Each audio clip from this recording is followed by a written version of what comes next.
Olá, professor, boa noite. O grupo composto por Eduardo Felipe Pereira Villanova, João Vitor Gomes de Melo, João Vitor Alves Guimarães e Paula Camille Barbosa de Luna irá abordar um pouquinho sobre propriedade intelectual no direito internacional privado. A princípio, faz necessário mencionar a respeito do conceito de propriedade intelectual, que é justamente um conjunto de direitos que protege as criações do intelecto humano, como, por exemplo, obras artísticas, símbolos, designs, invenções e afins. Esses direitos permitem que o criador ou titular ele tem um controle sobre o uso, a reprodução e a exploração econômica dessas criações. Então, a propriedade intelectual ela é fundamental justamente para incentivar a inovação e a criatividade, garantindo que os inventores, artistas e empresas eles possam proteger suas ideias e inovações contra cópias não autorizadas ou até mesmo aproveitamento indevido. Pois bem, a propriedade intelectual ela pode ser dividida em várias categorias, como, por exemplo, direitos autorais, patentes, marcas, desenhos industriais e dentre outros. Então, assim, a relação da propriedade intelectual e o direito internacional privado se dá justamente quando envolve questões legais, quando surgem conflitos ou disputas sobre a aplicação das leis de propriedade intelectual em vários países. O direito internacional privado ele vem justamente para regular essas situações e estabelecer regras para determinar qual legislação de qual país será aplicado no caso concreto. Define justamente a questão da jurisdição e competência. Por exemplo, um inventor brasileiro registra a patente de alguma invenção sua na Alemanha. Aí surge uma violação dessa patente. Vai ser aplicável a legislação brasileira ou a Alemanha? Aí, justamente nesse ponto, incidirá o direito internacional privado para regular qual país resolverá essa questão. Também regula a questão de, por exemplo, vários países disputam uma propriedade intelectual. Aí o direito internacional privado, ele vem a regular qual lei será aplicada no referido país. Por exemplo, se uma obra que for protegida por direitos autorais for infringida em dois países, aí a legislação sobre os direitos autorais do país onde ocorreu a infração será considerada para decidir como resolver a questão, ou será determinada a legislação do país de onde o autor da obra reside. São essas questões, essas peculiaridades que o direito internacional privado vem a incidir para resolver.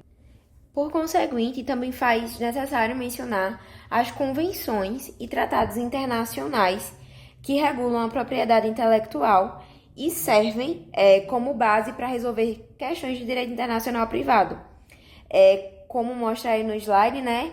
Alguns dos principais tratados incluem a Convenção de Paris de 1883. Essa convenção trata justamente da proteção da propriedade industrial e de patentes em vários países.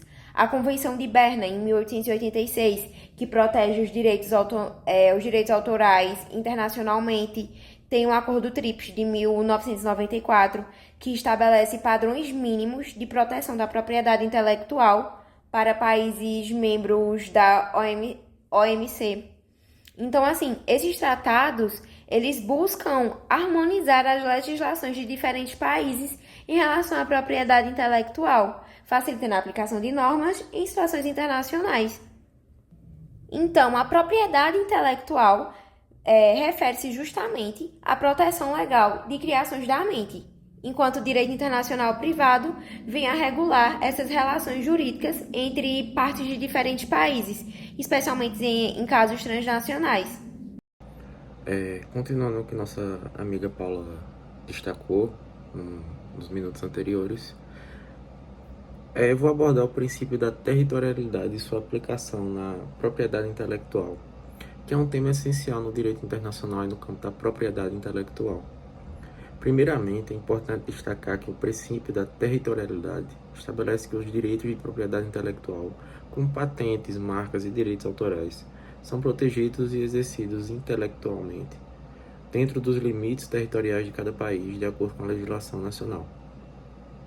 Isso significa que, para um titular garantir proteção em diferentes países, ele deve respeitar os procedimentos jurídicos específicos de cada jurisdição.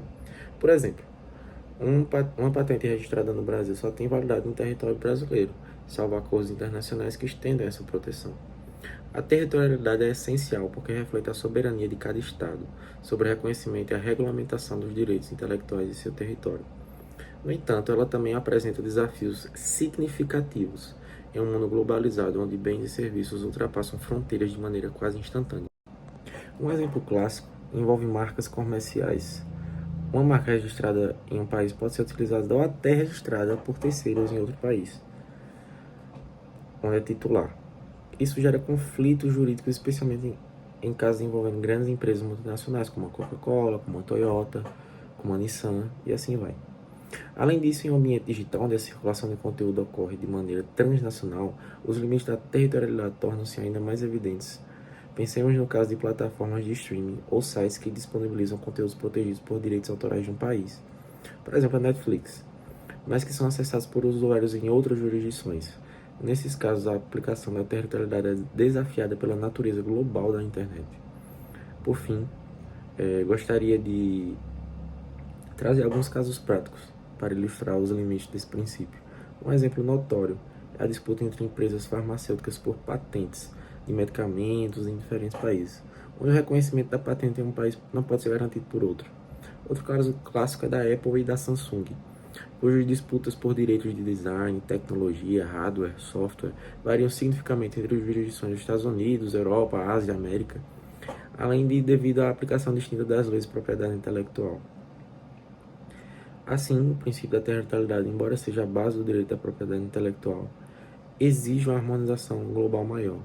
Instrumentos como a Organização Mundial da Propriedade Intelectual, o Acordo de TRIPS da OMC e a Convenção como a de Paris e Berna buscam mitigar os limites territoriais, promovendo a proteção recíproca entre os países signatários. Contudo, o equilíbrio entre a soberania nacional e a necessidade de proteção global ainda permanece um desafio a ser superado. Obrigado, professor. Então, dando continuidade agora, vamos falar sobre o conflito de leis em matérias de propriedade intelectual. Assim, no mundo globalizado, é normal que proteger uma obra intelectual possa gerar conflitos de leis, né, por estar se tratando aí de vários países, de vários ordenamentos jurídicos. E assim, os litígios eles acontecem em todo o mundo, né? E existe um conflito de quais leis utilizar quando tem diferentes países envolvidos. E nesse caso, a gente está tratando de uma matéria específica que é a da propriedade intelectual, né? E que tem as regras de escolha da lei aplicável, né, nos litígios que envolvem a propriedade intelectual. As leis de propriedade intelectual, em geral, em regra, sim, elas são territoriais, né? Isso significa o quê? Que cada país ele vai ter ali a sua própria legislação para proteger os direitos como marcas, patentes, direitos autorais, enfim. E nesses litígios, né, vai se aplicar a lex loci protectionis, ou seja, a lei do país onde está sendo buscada ali a proteção, né? Por exemplo, se uma marca está sendo registrada nos Estados Unidos, a legislação americana é que será aplicada. Mas também é lógico que existem as exceções, né, que podem surgir em contratos internacionais, onde as partes ali vão escolher, vão definir qual lei vai reger a relação contratual deles ali. Quanto aos critérios para determinar a jurisdição competente, a jurisdição competente que é geralmente determinada pelo local onde a infração ocorreu, onde os efeitos do ato ilícito foram sentidos, que aconteceram. Ou seja, vai seguir o princípio da territorialidade, né? Como já bem exposto anteriormente aí pelo colega. Só que nesses litígios, em litígios que envolvam contratos, o foro ele pode ser escolhido pelas partes, né? Desde que respeite os limites legais, como geralmente todos os contratos têm a cláusula ali definindo o foro, de onde vai ser definido. Nesses contratos, eventualmente acontecem de ter ali essas cláusulas escolhendo qual legislação vai ser aplicada naquele negócio jurídico acerca da propriedade intelectual. Um exemplo claro disso é a União Europeia, né, que aplica o regulamento de Bruxelas, que especifica ali critérios claros e bem definidos para a jurisdição nos casos de transnacionais. Quanto às soluções para os conflitos de normas em múltiplos países, existem, para todo litígio tem que ter a solução, né? Para todo litígio é necessário que haja uma solução, e nesse caso também existem as soluções práticas, como tratados, meios alternativos, esses que serão abordados mais à frente pelos colegas. Mas, assim, esses tratados internacionais, as soluções que existem, elas têm um papel fundamental para lidar com esses desafios. Então, em suma, o que a gente pode extrair é que o conflito das leis que tem em relação à propriedade intelectual, ele exige uma análise detalhada do local, da proteção, da jurisdição, das normas aplicadas, para que se resolva ali, né, de fato, o conflito, que haja solução, né, nesses litígios. Pois bem, me chamo João Vitor Guimarães Alves e eu vou dar encerramento aqui ao nosso trabalho, e tem como tema a propriedade intelectual no direito internacional privado. Eu fiquei com o quarto e último tópico e vou falar justamente sobre a resolução de disputas internacionais em propriedade intelectual, um tema bastante recente e que carece também de um certo aprofundamento. Pois bem, o primeiro ponto visa justamente ressaltar os meios alternativos de resolução de conflitos. Alguns deles já são bastante conhecidos e já são bem próximos da realidade do judiciário brasileiro e, inclusive, precedem o litígio judicial, com força vinculante, inclusive, a exemplo da arbitragem e da mediação. O ponto-chave aqui desse tópico que eu estou mencionando é justamente evitar e pacificar a existência de disputas e eventuais conflitos. Então, esses meios de resolução são pontos-chave aí para fins de evitar qualquer tipo de discussão direta e uma tratativa indesejável. Pois bem, em observância a essas questões e em conjunto a elas, existe o papel das organizações internacionais, como a OMPI e a OMC, que é a Organização Mundial do Comércio. Então, é basicamente que uma conjectura, é um trabalho conjunto em que todos aqui trabalham com uma única finalidade, a pacificação.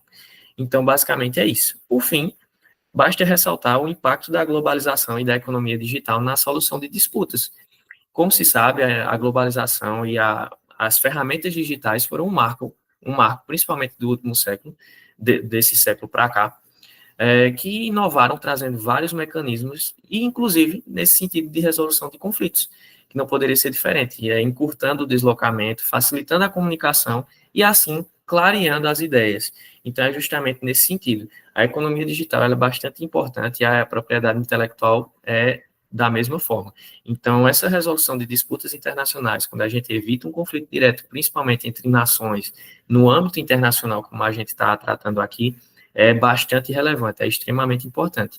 E é justamente nesse sentido que a arbitragem, a mediação, as instituições e organizações internacionais, assim como os facilitadores e as vias, esses canais promovidos pela economia digital, buscam como objetivo completo. Então, basicamente é isso. Encerro aqui a minha fala e espero que tenham gostado.